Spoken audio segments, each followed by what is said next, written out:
15. Most evil black pastors. Behind the polished suits, fiery sermons, and promises of salvation, some pastors were hiding secrets darker than anyone imagined. From sex scandals to financial fraud, from public humiliation to outright abuse of power, these so-called men of God shocked their congregations and left behind legacies of betrayal. This isn't just about fallen leaders, it's about how blind trust can be exploited in the name of faith. Today we uncover the 15 most evil black pastors whose actions stunned the world. Are you ready to question everything you thought you knew? Don't forget to like, share, and subscribe for more. James Cleveland.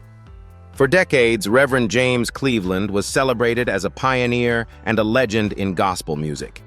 Known as the King of Gospel, he founded the Gospel Music Workshop of America, GMWA, in 1968, an institution that grew into the largest gathering of gospel singers and musicians in the world. His ability to mentor, inspire, and elevate young talent reshaped the landscape of African-American church music. Under his guidance, the GMWA produced countless recordings and trained thousands of choir directors, singers, and composers. By the time of his death in 1991, Cleveland had won 4 Grammy Awards and left a catalog of more than 400 recordings. On the surface, he was a giant of faith and creativity. Yet behind the hymns and accolades lay a troubling story that still sparks debate today. Cleveland carefully guarded his personal life, rarely speaking about family or intimate matters. Rumors swirled within church and music circles, but most dismissed them as gossip until shocking allegations surfaced after his death. Christopher Harris, a young man Cleveland had fostered, came forward with claims that the pastor had sexually abused him over the course of several years. Harris also alleged that Cleveland knowingly transmitted HIV to him, igniting a scandal that ripped through the gospel world. The accusations were devastating. Harris filed a lawsuit that forced uncomfortable conversations about Cleveland's private life, his sexuality, and the imbalance of power between a revered mentor and a vulnerable youth. The case was eventually settled out of court for an undisclosed amount, which meant that the full truth never saw daylight. For some, the settlement looked like an admission of guilt. For others, it was simply a way to avoid a painful public trial. Either way, Cleveland's image was forever altered. His supporters argued fiercely in his defense. Many claimed Harris's story was opportunistic, designed to tarnish the reputation of a man who had uplifted the gospel community. They pointed to Cleveland's monumental achievements and his generosity toward young musicians. Detractors, however, insisted that the silence of the court settlement spoke volumes and that Harris's voice should not be ignored. The debate left the gospel world divided, struggling to reconcile the angelic choirs Cleveland conducted with the disturbing shadows cast over his name. Even in death, Cleveland's story remains polarizing. On one hand, his artistry and leadership continue to inspire gospel choirs worldwide. His arrangements are still sung every Sunday in churches across America. On the other hand, the allegations force us to look at the complex, often uncomfortable reality that even spiritual leaders can abuse their influence. For victims, these legacies are not just historical debates. They represent wounds that never fully heal. Today, when people mention James Cleveland, 2 narratives collide. One is of a genius whose voice and vision lifted gospel music to new heights. The other is of a man whose private life raised accusations so disturbing that they could not be ignored. That tension defines his legacy. He is remembered as both the King of Gospel and as a symbol of how unchecked power in sacred spaces can lead to exploitation. In the end, James Cleveland's life tells us that greatness and darkness can exist side by side, and that communities must confront both if they are to heal. His story remains one of the most painful reminders that even the most beloved voices in gospel can carry secrets that echo louder than any hymn. Eddie Long. When Eddie Long first arrived at New Birth Missionary Baptist Church in Lithonia, Georgia, the congregation barely numbered 300 people. By the early 2000s, under his dynamic preaching and leadership, That modest flock had transformed into a megachurch with over 25,000 members. Long's ministry expanded into a sprawling campus with multiple sanctuaries, a Christian academy, a television studio, and even a health and fitness center. He was the face of a new kind of American pastor, charismatic, bold, and unafraid to preach the prosperity gospel. To his followers, Long was proof that faith and abundance could go hand in hand. Long himself lived the message he preached. He wore tailored suits, drove luxury cars, and lived in a multi-million-dollar mansion. He was photographed alongside presidents, celebrities, and business leaders, cementing his reputation as both a spiritual guide and a cultural influencer. His congregation adored him, tithed faithfully, and often credited him with changing their lives. For a time, Eddie Long was untouchable. But in 2010, everything changed. 4 young men from his congregation filed lawsuits accusing Long of using his position to manipulate them into sexual relationships. The details were chilling, lavish gifts of jewelry and cars, exotic trips abroad, hotel stays and expensive dinners, all allegedly funded by church money. The young men described how Long gradually groomed them, gaining their trust with mentorship and then exploiting that trust for personal gratification. When the lawsuits hit the press, the reaction was immediate and explosive. Thousands of members left New Birth within months, horrified by the allegations. Many who had sacrificed financially to support the ministry felt betrayed. The media swarmed the story, painting Long as the embodiment of hypocrisy. In response, he stood before his congregation, denying the charges and claiming he was under spiritual attack. "I feel like David against Goliath," he declared, framing himself as a victim of Satan's schemes. His most loyal followers applauded, but others turned their backs for good. The cases never went to trial. In 2011, Long and the accusers reached a confidential settlement reportedly worth several $million. That decision left the public with no closure, no definitive verdict, only suspicion and shattered trust. Critics argued that the settlement looked like hush money, while supporters insisted it proved nothing. Either way, the damage was irreversible. Despite the scandal, Long continued to preach at New Birth, but his influence had been permanently diminished. The church never fully recovered its numbers or its reputation.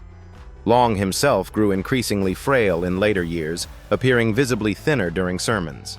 In 2017, he died at the age of 63 from an aggressive form of cancer. His funeral drew thousands, including dignitaries and celebrities, but it also reopened wounds. Some mourned a spiritual father. Others could not forget the accusations. Eddie Long's story is one of the most striking examples of how charisma and unchecked power can corrupt even the most successful ministries. He built an empire that promised salvation and prosperity, but left behind a legacy clouded by scandal. For many, his name is a cautionary tale. The higher the pedestal, the harder and more public the fall. Clarence LaVaughn Franklin. Clarence LaVaughn Franklin, better known as C.L. Franklin, was one of the most celebrated preachers of the 20th century. Born in Mississippi in 1915, he rose to national prominence as the fiery pastor of New Bethel Baptist Church in Detroit. His sermons, recorded on vinyl and broadcast across the country, earned him the nickname, "The Man with the $1,000,000 Voice." His booming delivery could fill a room, and his words inspired millions. Beyond the pulpit, he was deeply involved in the civil rights movement, marching alongside Martin Luther King Jr., and using his influence to rally support for justice. But behind the pulpit, Franklin's life was far more complicated. His charisma extended beyond preaching, especially with women. Stories of affairs circulated constantly, whispered by church members and discussed in Detroit's tight-knit community. While some dismissed these as rumors, others recalled a revolving door of women connected to his life. The most disturbing allegation involved a 12-year-old girl who was said to have become pregnant by Franklin. Though the girl never came forward publicly, and the story was never proven in court, whispers persisted for decades, staining his reputation. Franklin's private mansion in Detroit became infamous for parties that were anything but church gatherings. Accounts describe raucous nights filled with alcohol, loud music, and questionable company. Some even suggested that his daughter, Aretha Franklin, endured trauma in that environment, though she never spoke about it directly. These rumors added a troubling layer to the life of a man celebrated as both a pastor and a father of one of the greatest singers of all time. His problems weren't just personal, they were legal too. Franklin repeatedly clashed with the IRS, owing thousands of dollars in unpaid taxes. He also faced a drug arrest, though charges were eventually dropped. To many, this double life, preaching righteousness by day and indulging in excess by night, made him a deeply controversial figure. The end of Franklin's life was as tragic as his scandals. On June 10, 1979, he was shot twice in what police described as a robbery attempt at his Detroit home. Many, however, wondered if the attack was really linked to his enemies born of years of questionable behavior. Franklin survived the shooting but fell into a coma that lasted nearly 5 years. He never recovered and died on July 27, 1984, at the age of 69. Despite all the rumors and scandals, Franklin's family, especially Aretha, often chose to focus on his positive contributions. His booming voice and passionate sermons remain preserved on recordings still studied today for their oratorical brilliance. His role in supporting Martin Luther King Jr. and hosting civil rights rallies at his church cannot be denied.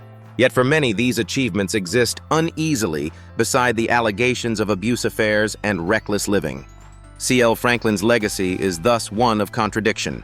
He was a giant in Black church history, a civil rights ally, and the father of the Queen of Soul. But he was also a man whose private life raised disturbing questions that can't be ignored. His story forces us to face the uncomfortable truth even leaders who fight for justice can fall prey to their own demons. David E. Wilson.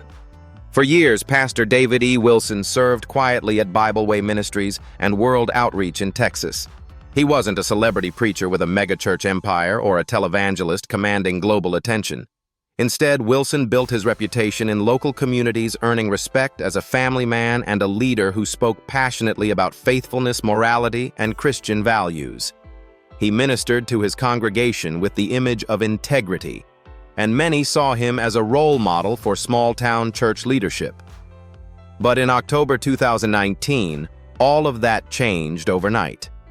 A sexually explicit video began circulating on social media, allegedly showing Pastor Wilson engaged in intimate acts. The clip spread like wildfire on Facebook, Twitter, and WhatsApp groups, especially in Houston and the surrounding region.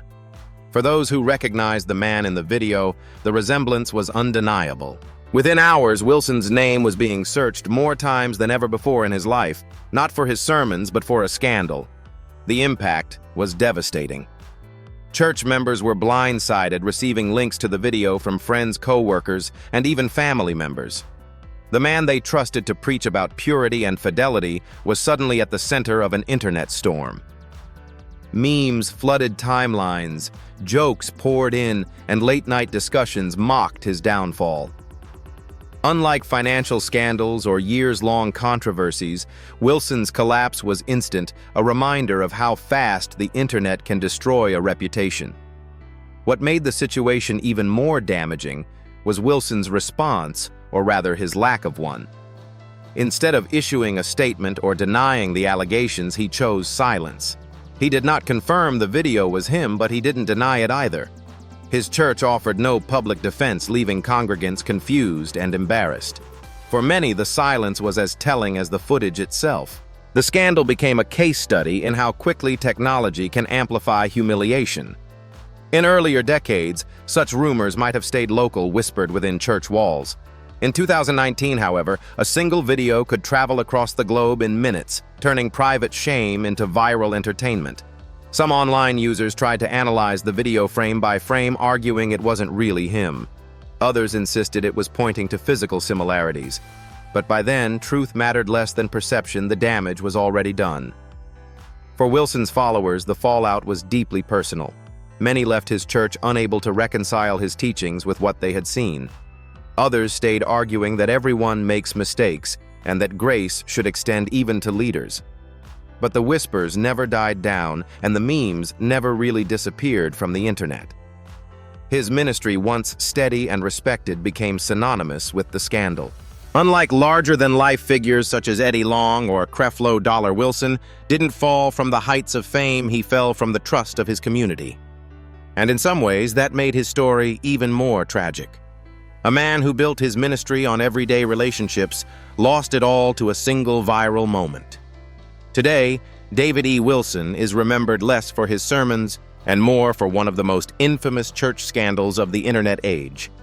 His story serves as a warning in a world where cameras are everywhere and privacy is fragile. The choices leaders make behind closed doors can echo louder than any sermon.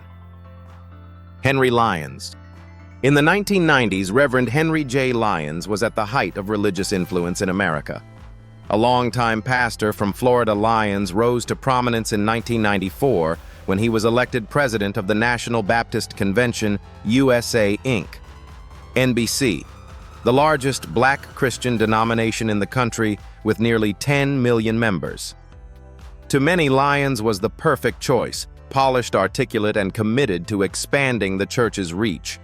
His new role gave him access not only to pulpits across America, but also to political leaders, corporate executives, and international dignitaries. At first, Lyons projected the image of a reformer and builder. He spoke about unity, transparency, and expanding educational opportunities.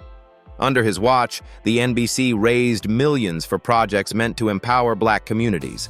But behind the curtain, another story was unfolding, one that would eventually expose him as one of the most corrupt pastors in modern history. In 1998, federal prosecutors charged Lyons with a series of crimes that shocked both his followers and the broader public: fraud, extortion, money laundering, conspiracy, and tax evasion. Investigators uncovered a scheme in which Lyons and a close associate funneled more than $4 million from the convention into personal accounts and shell companies. That money, originally intended for church programs and charitable causes, was instead used to finance luxury vacations, expensive cars, and lavish homes. One of the most explosive revelations was that Lyons allegedly used NBC funds to support extramarital relationships. Bernice Edwards, a convention official, was reportedly given access to credit cards and accounts that allowed her to spend church money freely while engaging in an affair with Lyons. The headlines wrote themselves "A trusted religious leader, betraying not only his vows as a pastor and husband, but also the trust of millions of church members." When the case went to trial, the evidence was overwhelming. Bank statements, financial records, and witness testimonies painted a devastating picture. Lyons pleaded not guilty, claiming he was being unfairly targeted because of his race and his position of power. But in 1999, a federal jury found him guilty. He was sentenced to 5.5 years in prison, marking a dramatic fall from grace for a man once hailed as the voice of America's largest black denomination. Lyons served his time in federal prison, but his reputation never recovered. The NBC itself was left humiliated, struggling to repair its credibility after its president had been exposed as a common criminal. For years, the convention was synonymous with scandal, overshadowing its long history of community service and activism. Even after his release, Lyons tried to return to pastoral work, but his name was forever tainted. He remained a cautionary tale for both clergy and congregants, proof that unchecked power and a lack of financial transparency can destroy not only a leader, but also the institution he represents. Henry Lyons' downfall wasn't just about one man's corruption. It was a wake-up call for the entire church world, highlighting the importance of accountability, transparency, and oversight. His story reminds us that while pastors are often revered as moral leaders, they are still human, and when greed takes over, even the largest religious institutions can crumble under the weight of betrayal. Lamer Whitehead. In the world of American churches, few pastors ever embraced luxury as boldly as Pastor Lamer Whitehead. Known as the flashy leader of Leaders of Tomorrow International Churches in Brooklyn, New York, he quickly became infamous not for his sermons, but for his designer suits, diamond-encrusted watches, and luxury cars. He wasn't called the Bishop of the Hood for nothing. His style was part hip-hop mogul, part prosperity preacher. To his followers, this was a sign of God's blessing. To critics, it was the clearest sign of corruption. Whitehead's rise to notoriety hit the mainstream in July 2022 during a Sunday service live-streamed online. Midway through his sermon, masked gunmen stormed the pulpit. In front of his horrified congregation and thousands watching online, the robbers forced Whitehead and his wife to the ground, stripping them of over $1 million in jewelry. The brazen heist made headlines around the world, but instead of sympathy, the public's reaction was mostly ridicule. People asked, why would a pastor be dripping in gold and diamonds while preaching about humility and faith? The robbery only deepened scrutiny into Whitehead's lifestyle. Reporters uncovered his history of legal troubles and questionable financial dealings. Far from being a one-time victim, Whitehead was soon revealed as a man who had built a ministry on style over substance. He boasted about his friendship with New York City's mayor, drove Rolls-Royces through Brooklyn, and showed off closets full of Gucci and Louis Vuitton. For many observers, he embodied the worst stereotypes of prosperity, preaching faith as a business, the pulpit as a runway. Then came the breaking point. In June 2024, Whitehead was convicted of fraud and sentenced to 9 years in federal prison. Prosecutors revealed that he had scammed one of his parishioners out of $90,000, promising to help her buy a home. Instead, he spent the money on luxury items, including designer clothes and jewelry. To the victim, it was a crushing betrayal. She trusted her pastor with her future, and he used her faith as leverage to fund his extravagance. Whitehead's fall was swift and brutal. From live-streamed robberies to fraud convictions, his ministry became less about saving souls and more about headlines. He defended himself by claiming he was being targeted because of his success and visibility, but the courts saw otherwise. His conviction turned him from Brooklyn celebrity preacher into a convicted felon, stripping away any illusion that his lifestyle was simply God's favor. And it forces us to ask, can a pastor who values jewelry over justice ever truly claim to represent God, even behind bars? Whitehead's legacy lingers as a cautionary tale. His story is a reminder of how easily charisma and spectacle can distract congregations from accountability. He built a brand on wealth and appearances, but when the glitter faded, what remained was fraud, broken trust, and a shattered congregation. Jamal Bryant. In the world of Black church leadership, few names carry as much recognition as Pastor Jamal Harrison Bryant. Born in Baltimore in 1971, he seemed destined for ministry. The son of Bishop John Bryant, Jamal carried the family mantle with energy and charisma that quickly made him a rising star. After earning degrees from Morehouse College and Duke University, he founded Empowerment Temple in Baltimore, a church that grew to over 10,000 members under his watch. His preaching style blended passion, activism, and showmanship, making him not just a pastor, but also a public figure involved in social justice and politics. Bryant's leadership earned him a reputation as one of the most promising pastors of his generation. In 2018, he was chosen to succeed Bishop Eddie Long as senior pastor of New Birth Missionary Baptist Church in Georgia, one of the largest and most influential Black churches in the United States. It was a monumental appointment, positioning him as the face of a congregation once rocked by scandal. Many believed he could bring healing and stability, but Bryant's personal life told a different story. His first marriage to Giselle Bryant, later a star on The Real Housewives of Potomac, fell apart very publicly. Jamal admitted to multiple acts of infidelity, a confession that left his wife devastated and his congregation stunned. Their divorce was messy, played out in both the media and reality television. Giselle openly discussed the humiliation she felt, turning their private pain into public entertainment. The fallout hurt not only their 3 daughters, but also Bryant's credibility as a moral leader. Things grew more complicated when a woman named LaToya Shante Odom filed a paternity suit against him, claiming he fathered her son while still married to Giselle. DNA testing confirmed her claim, further fueling headlines about Bryant's hypocrisy. Critics accused him of preaching holiness on Sundays while living a very different lifestyle behind the scenes. Despite these scandals, Bryant's career survived. He remained a popular preacher, continuing to fill sanctuaries, write books, and appear on national television. His willingness to address social issues such as police brutality and racial injustice helped him maintain relevance even as his personal life unraveled.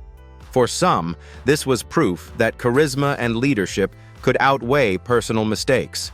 For others, it was a glaring example of the double standards often applied to powerful pastors. At New Birth, Bryant has continued to expand his influence, blending ministry with modern media strategies. He uses Instagram Lives, podcasts, and public appearances to stay connected with both younger audiences and traditional churchgoers. Yet new controversies still seem to follow him, rumors of more relationships, whispers of broken trust, and constant debates about his fitness for leadership. Jamal Bryant's story is not just about one man's flaws. It's about the complicated intersection of faith, fame, and human weakness. His brilliance as a preacher is undeniable. He can electrify a room with words, inspire activism, and rally people to a cause. But his personal scandals cast a long shadow, forcing even his supporters to wrestle with uncomfortable contradictions. Dietrich Haddon. Dietrich Haddon was once hailed as one of gospel music's brightest young stars. Born in Detroit in 1973, he displayed musical talent from a young age and quickly rose through church ranks as both a singer and a preacher. With his dynamic voice and innovative style, Haddon stood out in the 1990s and 2000s, blending contemporary sounds with traditional gospel. Albums like Lost and Found earned him Grammy nominations, and his songs topped gospel charts. Beyond the music, he pastored churches and became a fixture in the gospel world, a man who seemed to embody both talent and faith. At first glance, his life looked perfect. He married fellow gospel artist Demita Chandler, then known as Demita Haddon, and together they seemed like a power couple in Christian entertainment. They ministered, performed, and inspired others through both song and testimony. But behind the polished image, trouble was brewing. By the early 2010s, their marriage began to crumble. Instead of keeping the problems private, Haddon made them public. He accused Demita of infidelity, claiming she had an affair with gospel singer Isaac Carey. He aired these accusations through interviews, social media posts, and even during sermons. To many fans, Haddon appeared as the wounded victim of betrayal, a man whose wife had broken his heart and vows. But then the tables turned. It was revealed that Haddon himself had been unfaithful, engaged in a relationship with another woman, Dominique, while still married to Demita.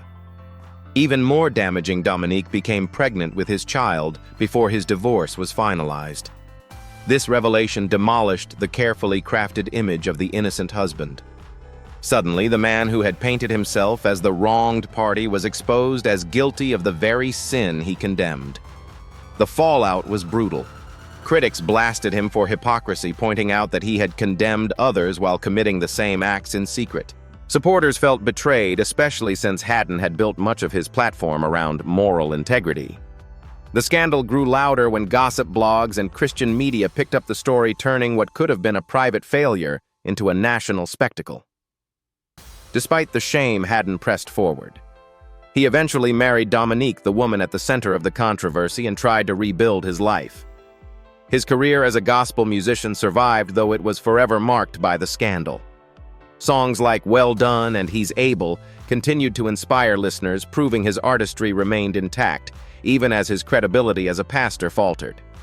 Later, he appeared on the reality TV series Preachers of L.A., which showcased the extravagant lives and personal struggles of several pastors. For some, the show was entertaining. For others, it was yet another example of how modern preachers blurred the line between ministry and celebrity culture. On the series, Haddon openly discussed his past mistakes, attempting to frame them as lessons in forgiveness and redemption. Still, many in the gospel community never fully forgave him. For them, his actions symbolized a dangerous trend: pastors who preached holiness while living in contradiction. His story became less about music and more about caution. an illustration of how pride exposure and lack of accountability can undo years of ministry. Today, Dietrich Haddon remains active as a singer-songwriter and preacher, but his name will always be associated with scandal. His legacy is not just about his gospel hits, it's about the cost of hypocrisy. His fall from grace reminds us that spiritual leaders carry a responsibility heavier than fame and fortune because when they fail, the damage spreads far beyond their own lives. Carlton Pearson. For years, Carlton Pearson was a golden child of Pentecostalism. Born in 1953 in San Diego, California, Pearson grew up steeped in church tradition, eventually becoming a fourth-generation preacher in the Church of God in Christ. With a booming voice, magnetic personality, and a natural gift for oratory, he founded the Higher Dimensions Evangelistic Center in Tulsa, Oklahoma in 1981. His church quickly grew to more than 5,000 members, making it one of the most vibrant congregations in the region. Pearson also became a sought-after voice on Christian television, often appearing on TBN and other networks. To many, he was on track to become one of the defining pastors of his generation. Pearson's ministry thrived during the 1980s and 1990s. He held massive crusades, recorded albums, and rubbed shoulders with America's most prominent evangelicals. His followers admired his mix of Pentecostal fire and intellectual depth, a combination that made him stand out among other televangelists. By the late 1990s, he had built a national reputation as a leader who could inspire both the faithful in the pews and the cameras broadcasting to millions. But everything began to unravel with a single sermon. In the early 2000s, Pearson preached a message that would later be called the Gospel of Inclusion. In it, he argued that God's love was too vast to condemn anyone to eternal damnation, declaring that no one, Christian or not, was going to hell. To some listeners, his words were compassionate, a fresh vision of divine mercy. But to the wider evangelical community, they were nothing short of heresy. The backlash was swift and unforgiving. In 2004, the Joint College of African American Pentecostal Bishops officially declared Carlton Pearson a heretic, stripping him of credibility among his peers. His once thriving church dissolved almost overnight as members left in droves, unable to reconcile his teaching with the doctrines they had always been taught. Pearson, once admired as a rising star, was now treated as an outcast. His downfall was painful and public. Friends and colleagues distanced themselves. Financial support dried up. By the mid-2000s, the Higher Dimensions Evangelistic Center had to sell its building, a devastating symbol of his collapse. Pearson went from leading thousands to struggling with a handful of loyal supporters who still believed in his vision of radical love. Despite the rejection, Pearson never backed down. He continued to preach the gospel of inclusion, even as his reputation within Pentecostal circles was destroyed. His story drew national interest, and in 2018, Netflix released the film Come Sunday, starring Chiwetel Ejiofor as Pearson. The movie dramatized his rise and fall, highlighting both his courage and the crushing cost of defying religious orthodoxy. For some, Pearson became a hero, a man willing to speak truth even when it meant losing everything. For others, he embodied rebellion, a pastor who traded biblical authority for personal opinion. Yet whether viewed as prophet or heretic, his impact on American Christianity is undeniable. In his later years, Pearson continued to minister in smaller settings, often focusing on progressive Christian circles rather than the Pentecostal mainstream. His journey became a story less about scandal in the traditional sense and more about theological rebellion. When he died in 2023, tributes poured in from across the spectrum praising his courage while still acknowledging the controversy. Carlton Pearson's legacy is complicated. He was once a celebrated pastor who built one of the largest churches in Oklahoma. Then, with one message, he lost it all. But in that loss, he forced the church world to wrestle with questions about love, hell, and the limits of tradition. His name will forever remind us that sometimes the most dangerous scandals don't come from financial fraud or sexual misconduct, but from daring to challenge the very foundation of faith itself. John Gray. John Gray was never just another pastor. With his larger-than-life personality, quick humor, and powerful delivery, he rose rapidly through the ranks of American ministry. Before leading his own church, Gray served as an associate pastor at Lakewood Church in Houston under Joel Osteen, one of the most recognized televangelists in the world.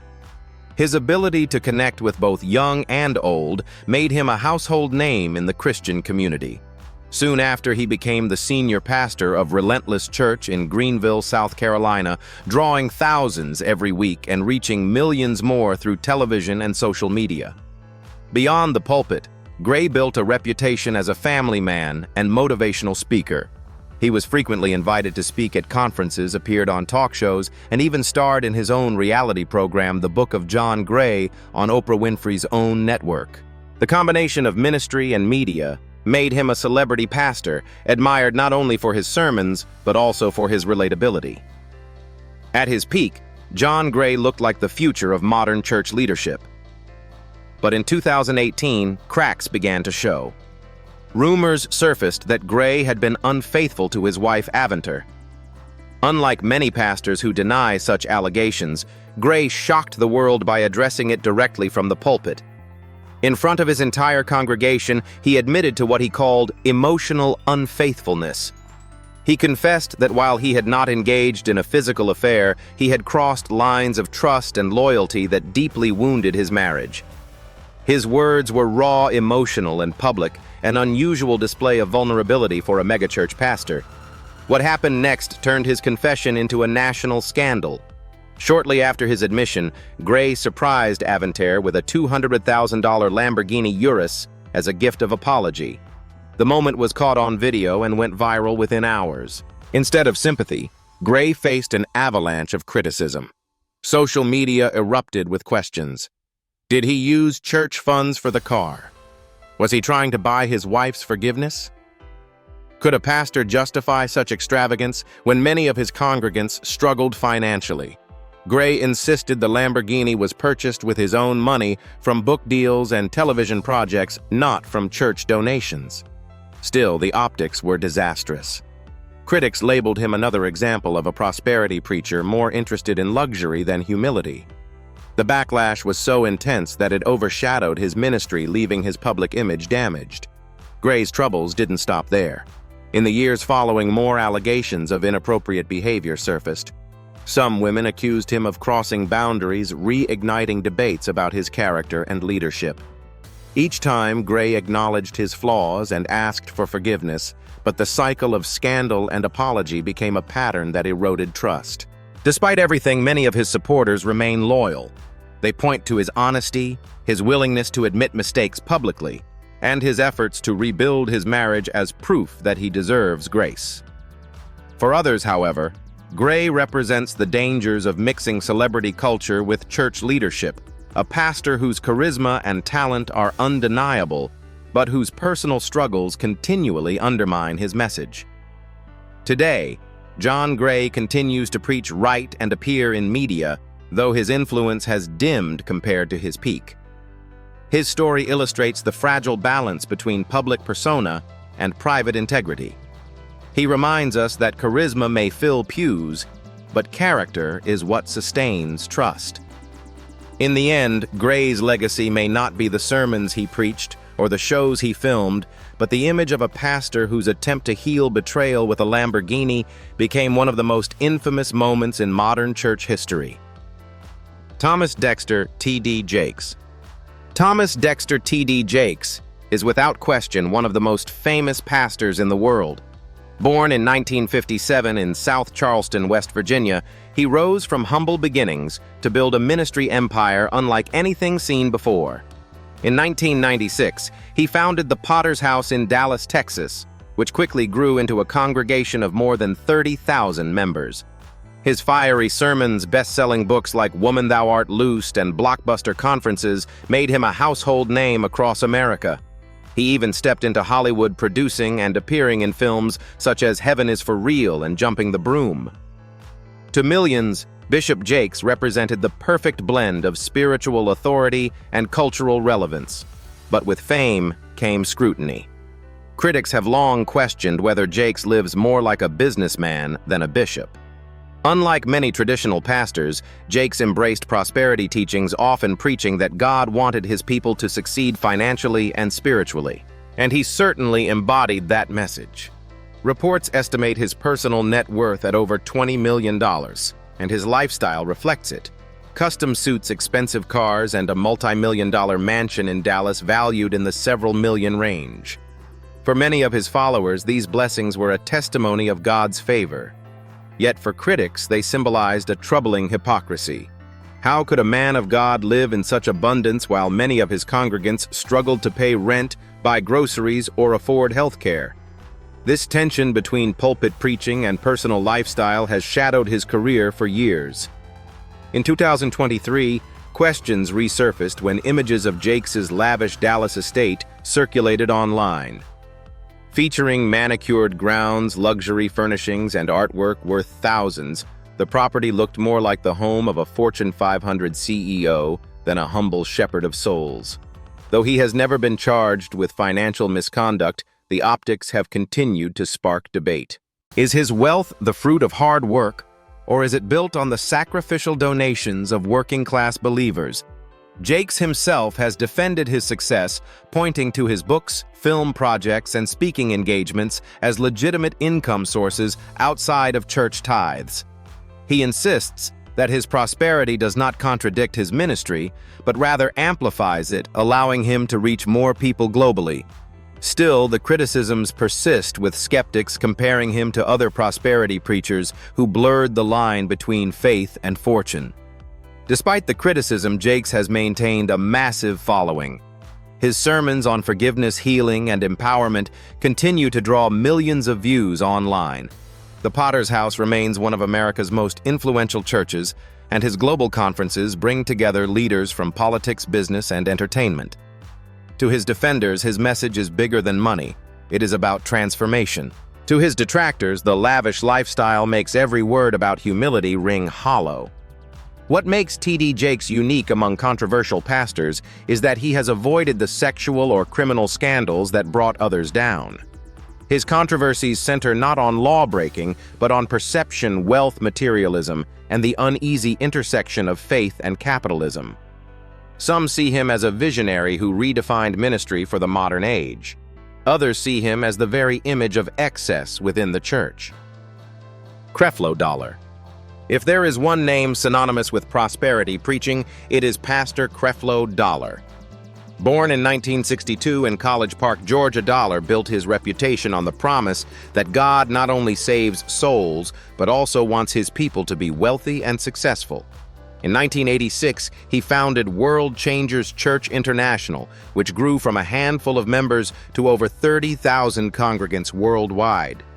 His ministry expanded into television programs broadcast in more than 100 countries, turning him into one of the most recognizable figures in modern Christianity. Dollar's sermons were electrifying. He taught that faith and positive confession could unlock financial abundance, attracting thousands who were struggling to make ends meet. Members gave generously, believing that tithes and offerings would come back multiplied. Over time, Dollar's own life became the embodiment of his message. He lived in multi-million-dollar homes, drove Bentleys and Rolls-Royces, and wore designer suits that signaled success. To his followers, this was proof that prosperity gospel worked. To his critics, it was evidence of exploitation. The controversy reached a breaking point in 2015 when Creflo Dollar launched a campaign asking supporters to help him raise $60 million for a Gulfstream G650 private jet. His justification was that commercial airlines limited his ability to spread the gospel globally, and the Rolls-Royce of jets would allow him to reach more souls efficiently. His ministry even set up a website detailing the cost breakdown and asking members worldwide to contribute. The backlash was immediate and brutal. Major news outlets picked up the story, late-night comedians mocked him, and everyday believers questioned why their hard-earned money should fund such extravagance. Critics argued that the $60 million could feed thousands of families, build schools, or provide shelter for the homeless. Dollar tried to defend himself, insisting the request was misunderstood and claiming he never personally pressured anyone to give. But the damage was done. His reputation took a major hit. Yet here's the shocking twist. Even after canceling the campaign, publicly reports surfaced that his ministry later acquired 2 private jets through a property holding company, a Gulfstream GIV and a Learjet 60. This revelation only fueled suspicions that Dollar cared more about luxury than souls. Despite the scandal, Dollar's ministry never collapsed. His congregation remained large, and his global broadcasts continued. Supporters argued that he was being unfairly targeted because of his success, while detractors pointed to him as the poster child for greed in the church. Unlike some pastors whose careers ended in disgrace, Dollar managed to keep his platform, though the shadow of the jet scandal still follows him. Creflo Dollar's story is not just about one controversial purchase. It's about what happens when the gospel becomes intertwined with wealth, fame, and materialism. His ministry demonstrates how persuasive prosperity preaching can be, especially in communities where people struggle financially and long for hope. But it also shows the dangers of unchecked ambition, where spiritual authority becomes a gateway to lavish living. Keon Henderson. Pastor Keon Henderson is one of the most recognizable modern church leaders in America. Born in 1981 in Gary, Indiana, Henderson worked his way up from humble beginnings to become the senior pastor of the Lighthouse Church in Houston, Texas. Since founding the church in 2009, he has overseen its rapid growth into a thriving congregation of more than 15,000 members across multiple campuses. Known for his polished delivery, contemporary style, and energetic leadership, Henderson attracted attention far beyond his congregation. His marriage to Shawnee O'Neal, former reality TV star and ex-wife of NBA legend Shaquille O'Neal, only increased his profile, positioning them as a power couple in both faith and entertainment circles. But with fame comes scrutiny. In 2024, Henderson's carefully built image took a hit after a short video clip from one of his services went viral on social media. In the video, a woman sitting in the congregation began weeping loudly during his sermon. Rather than comforting her, Henderson snapped his fingers at her and bluntly told her to hush. The moment, captured on multiple phones and uploaded within hours, spread rapidly across TikTok, Twitter, and Instagram. The backlash was immediate. Many viewers, including people outside the church world, were outraged at what they saw as a shocking lack of compassion.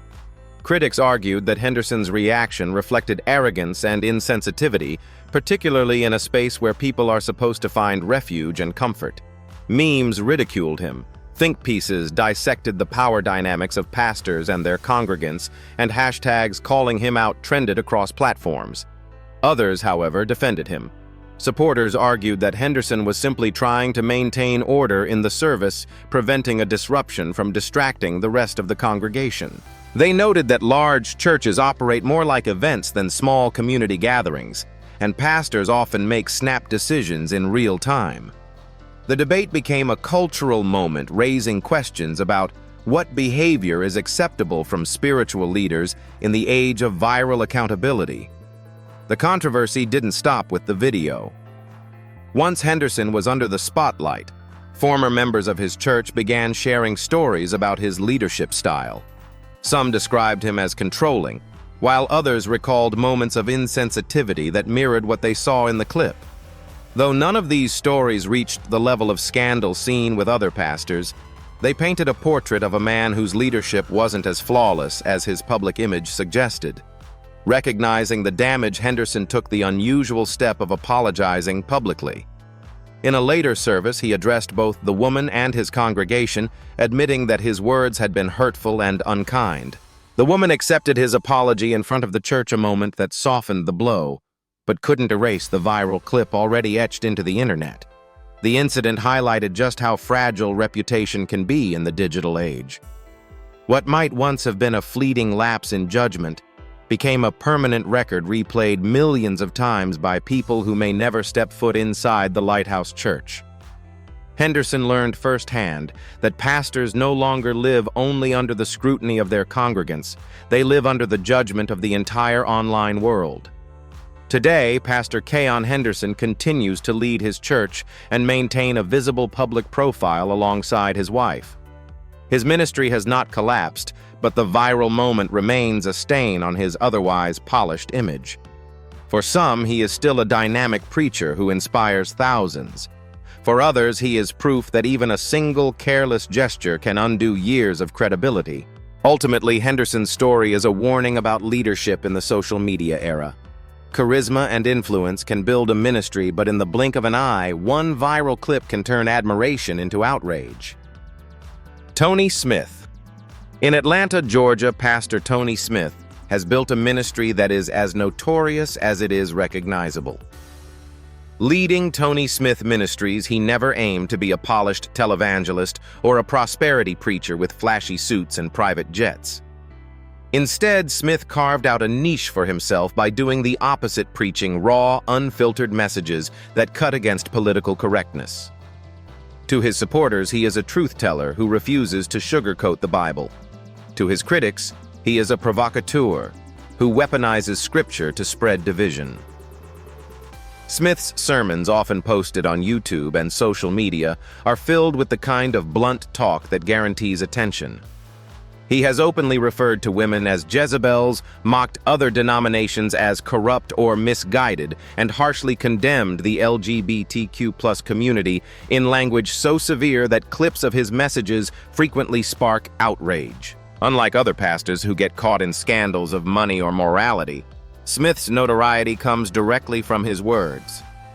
He thrives on shock value, and the more backlash he receives, the more he doubles down on his message. One infamous sermon saw him berating women in leadership, insisting they were biblically unfit to hold authority in the church. In another, he mocked same-sex couples, declaring that their relationships were an abomination and ridiculing those who supported them. These soundbites quickly went viral, prompting heated debates in comment sections and calls for his church to be boycotted. While some pastors faced disgrace when old videos resurfaced, Smith seemed to welcome the attention, posting more and leaning harder into his controversial style. The reaction to Smith has been deeply polarized. Loyal followers defend him as courageous, arguing that he simply refuses to bow to the pressure of modern culture. They see his harsh tone as proof of integrity, believing that the Bible's message should never be watered down. On the other hand, critics, including many within the broader Christian community, have condemned him, saying his rhetoric fuels bigotry rather than love. Some churches have publicly distanced themselves from him, and protesters have even gathered outside his ministry, demanding accountability. Despite the firestorm, Tony Smith has shown no signs of backing down. He continues to stream his services, upload clips to YouTube, and attract attention through shock preaching. In fact, the outrage often works in his favor, drawing new viewers curious about the man behind the viral headlines. For Smith, controversy isn't a setback, it's part of the strategy. But that strategy comes at a cost. While his name is known, it is rarely spoken with respect outside his circle of followers. His church has not grown into a mega-church empire, nor has he reached mainstream respectability. Instead, he has become a symbol of the darker side of pulpit power, where being loud and offensive can overshadow compassion and grace. Today, Pastor Tony Smith remains a lightning rod. To some, he is a bold warrior of truth. To others, he is a divisive figure whose sermons harm more than they heal. Regardless of where one stands, his story highlights a sobering reality of modern ministry in an age of social media outrage can be just as effective as inspiration in keeping a preacher's name alive. Tony Smith's legacy may not be measured by the size of his congregation or the reach of his books, but by the trail of arguments and anger his words continue to stir. He shows us that in the battle for attention, even the pulpit can become a stage for controversy rather than compassion. These stories of powerful pastors who rose to fame only to fall into scandal force us to confront an uncomfortable truth. The pulpit can be both a place of healing and a stage for betrayal. Should we separate the message from the messenger, or do moral failures erase every sermon ever preached? The legacies of these men remain contested, and their actions continue to divide communities. What do you think? Can greatness and corruption coexist in the same figure? Share your thoughts below, and stay tuned to Legends of Black Excellence for more untold truths.